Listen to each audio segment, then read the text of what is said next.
Hello. Today I'm going to try something I haven't done before and use the second screen over here to demonstrate how to use the assignment planning calculator. So because I haven't done it before, if I stumble around a bit or don't do it perfectly, don't worry. This planning tool comes from a program developed by Massey University in New Zealand.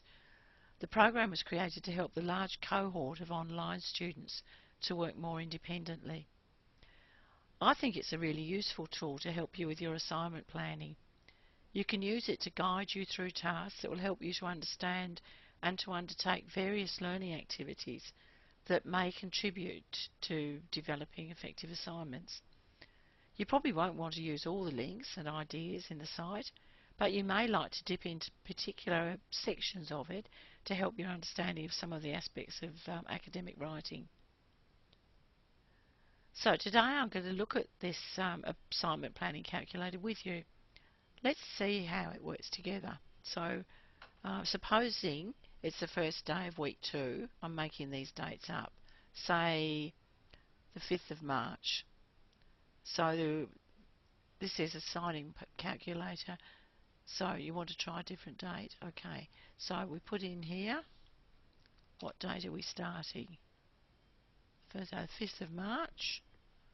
5th of March, 3rd month 2012. And when is the assignment due? Let's say we're looking at assignment that's due at the end of week 4, say the 23rd of March. March 2012. Okay, now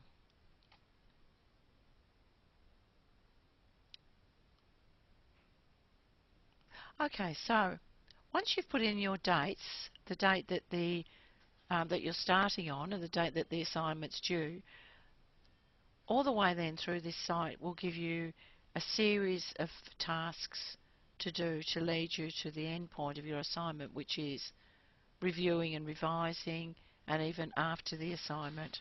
So today we'll just look at the initial planning section. Maybe later on I might come back and look at other parts of the program with you, but today we'll just look at initial planning.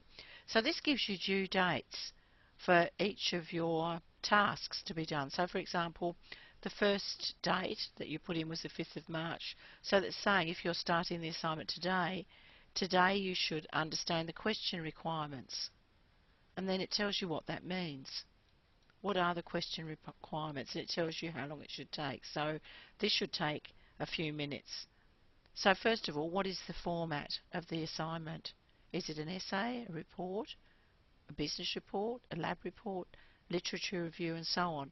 So if you have got one of these for your assignment, you can actually go into this and it gives you some more details about an essay, for example.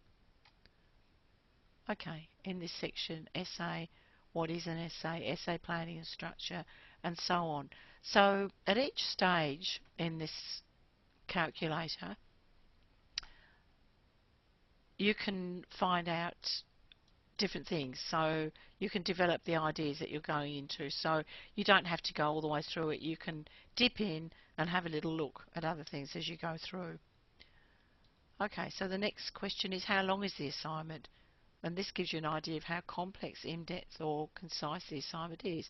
So for example, if it's only a 1,000-word assignment, then it's not as in-depth, for example, as a 3,000-word assignment. I mean, that sounds fairly obvious, but that indicates the amount of time that you should be spending on it. Okay, and it goes through and asks you various different points until we come through to the end of the line there, which is the end of the questions about understanding what the assignment is about.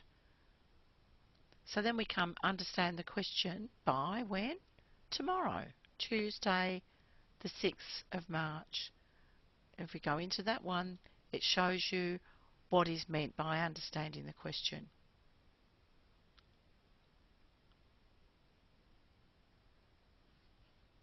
Okay.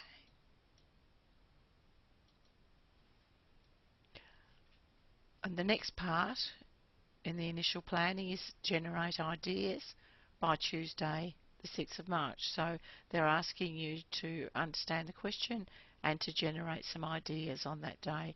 So and the next part is to make a plan. So all of those things you should be doing on the second day. Start on the 5th and this is the second day. Obviously, this is not a rigid plan, but it is a tool to give you a bit of a guide about the sorts of things that you should be doing when you're tackling an assignment. And as I said, today I've only looked at that initial planning part, and I don't think that you should go through all of these sections necessarily, but just look for things that might help you out, or look at things that you think you need a bit more help on. For example, that section on essay, that might help you when you come to structuring an essay. Okay, look, I hope you find this is a useful tool. I think it's quite interesting for people who really don't know what they're meant to be doing when they're starting an assignment. Some people think they've just got to sit down and you know, maybe in one evening just write an essay, you know, without too much planning or whatever. That doesn't work when you're working at tertiary level. Probably never did work, but certainly at this level it doesn't. So I hope that gives you a bit of a help and an idea. And just something that I need to mention to you is that towards the end of the calculator, you might find some links which suggest you should contact a learning advisor or another expert. And of course you won't be able to do that because those links will take you to the teachers at Massey University. However, we have our own learning advisors at UTAS, and if you feel you need further advice or support, I suggest you follow this up by going to our learning support services. You'll find details to this on this week's blog. All the best with your assignment planning, and have fun with the calculator.